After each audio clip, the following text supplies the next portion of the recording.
नमस्कार मैत्रिणींनो, मी अश्विनीताई. माझ्या यूट्यूब चॅनलमध्ये तुमचं स्वागत आहे. तर आपण आज बनवणार आहोत साबुदाण्याचे वडे आणि ते शेंगदाणे गुळाचे लाडू. तर तुम्ही बघू शकता की आपले लाडू आणि वडे किती छान झालेले आहेत.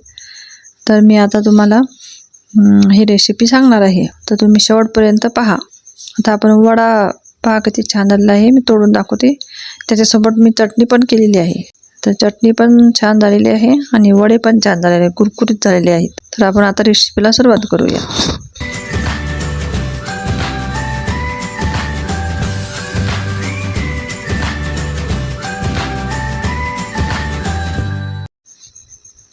तर बघू शकता हा साबुदाणा आहे. तर हा साबुदाणा मी 5-6 तास भिजू घातला होता. तर हा उकडलेला बटाटा आहे आणि शेंगदाण्याचं कूट आहे आणि हा साबुदाणा आणि हिरवी मिरची आहे आणि मीठ आहे. तर मी हा साबुदाणा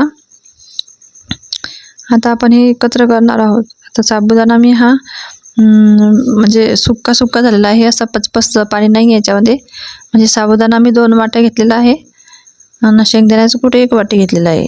तर हा साबुदाणा मी भिजत टाकताना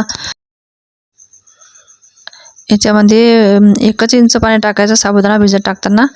आणि आपण आता साबुदाणा बघा किती छान झाला. त्या शेंगदाण्याचं कूट टाकते मी आणि मिरची टाकते आणि मीठ टाकते आणि हा बटाटा असा कुचकरून टाकायचा हातानेच. हातानेच कुचकरून घ्यायचा. उकडलेला बटाटा आहे तो एक. तर 2 वाट्या साबुदाणा मी घेतला होता, त्याला मी 1 वाटी शेंगदाण्याचं कूट घेतलं आणि थोडी मिरची, थोडी बारीक हिरवी मिरची चिरून घेतली. तुम्ही ठेचा पण टाकू शकता आणि 1 बटाटा घेतला त्यासाठी. तेवढाच पुरेसा आहे तो. तुम्हाला जर वाटलं तुम्ही जिरं पण टाकू शकता. तुम्हाला जर कोथिंबीर वाटत असेल तर कोथिंबीर पण टाकू शकता.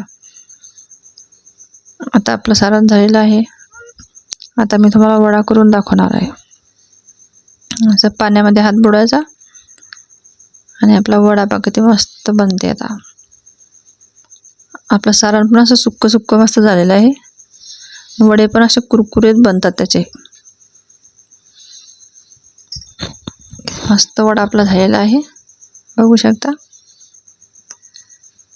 आता असे करून मी सगळे वडे बनवत आहे. ते 2 वाटी साबुदाण्याला 1 वाटी शेंगदाण्याचं कूट भरपूर होते. आणि चवीपुरती मिरची घ्यायची आणि मीठ टाकायचं. असे आपले वडे बनवणार आहोत. हे वडे आपण आता तळून घेणार आहोत. तर बघू शकता किती मस्त कढईमध्ये आपण आता वडा टाकलेला आहे. तो असा मस्त खमंग खरपूस होऊ द्यायचा आहे आपल्याला, तांबूस रंगावर मस्त. बघू शकता आपला वडा किती मस्त झालेला आहे. मस्त सोनेरी कलर आलेला आहे त्याला. बघा आता आपण दुसरा पण वडा असाच टाकून घेऊया. आता मी सगळे वडे एक करून सगळे तळून घेणार आहे. आता हे आपले वडे तर पूर्ण झालेलेच आहेत, पण आपण आता शेंगदाण्याचे लाडू पण करणार आहोत. तर 1 वाटी शेंगदाणे घेतले मी भाजलेले, असे खरपूस भाजून घेतलेले आहे मस्त लालसर रंगावर. आणि 1 वाटी गूळ आहे आणि 1 वाटी शेंगदाणे. तर आपण हे आता मी सगळंच टाकते हे मिक्सरच्या भांड्यामध्ये आणि हे जाडसर याची भरड करून घेते. असे जाडसर करायचं, जास्त बारीक पण नाही करायचं. आणि हा गूळ आहे ना, तर हा गूळ पण मी खिसून घ्यायचा किंवा चिरून घ्यायचा असा खिसणीने. तर 1 वाटी शेंगदाण्यासाठी 1 वाटी गूळ पुरेसा होतो. तर आपल्याला ना तेल ना तूप ना काही, म्हणजे तसेच आपले लाडू एकदम सुंदर आणि भन्नाट होतात. आता आपण हे कुचकरून घेणार आहोत आणि असे जाडसरच ठेवायचे. थोडे शेंगदाणे जास्त बारीक पण नाही करायचे. त्यामुळे आपण आता हे लाडू असे तेल, आपल्या शेंगदाण्याला तेल तर सुटलंच आहे, पण शेंगदाणे असे एकदम मस्त कुरकुरीत भाजून घ्यायचे. असे मंद गॅसवर भाजायचे आहे आपल्याला शेंगदाणे. तुम्हाला वाटलं तर साल काढू शकता, नाही तर नाही काढले तरी चालतं. मी काढलेच नाही आहे. आता एक करून असे पूर्ण लाडू आपण बनवून घेणार आहोत. तर आपण आता वडे पण बनवले आणि आता लाडू पण बनवत आहोत. आपले उपवासाचे 2 पदार्थ झालेले आहेत. दोन्ही पण पदार्थ बघू शकता किती मस्त आपले वडे झालेले आहेत,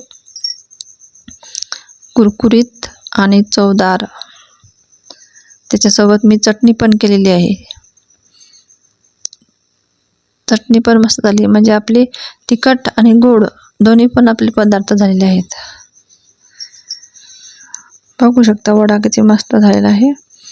तर तुम्हाला जर रेसिपी ही आवडली तर तुम्ही मला लाईक, शेअर, सबस्क्राईब करायला विसरू नका. तर आपण लाडू पण फोडून दाखवते मी तुम्हाला.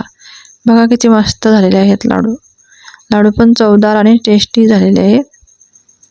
बघा तुम्ही पण असेच वडे आणि लाडू बनवा.